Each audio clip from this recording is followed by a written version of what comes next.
केंद्रीय राज्य मंत्री रक्षा खड़से की बेटी के साथ छेड़खानी की घटना पर भाजपा के नेताओं ने निंदा की है। भाजपा नेता सुधीर मुनगंटीवार ने इसे दुर्भाग्यपूर्ण घटना बताया। ऐसे सामाजिक तत्वों की वजह से लड़कियां परेशान होती है। ऐसे अपराधियों के खिलाफ कठोर कानून की जरूरत है। अतिशय दुःखदायक आणि दुर्दैवी प्रसंग आहे। खरं तर रक्षाताईचं नावच रक्षा या शब्दात आहे।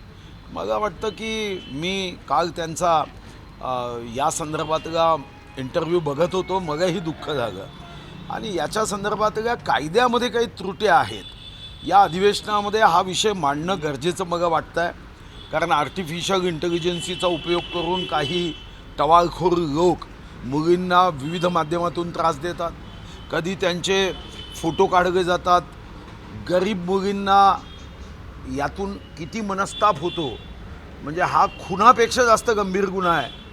कारण तो खुनामध्ये त्या व्यक्तीचा मृत्यू हा एकदा होत असेल तर इथं तर रोज मृत्यू होतो त्या गरीब मुलीचा।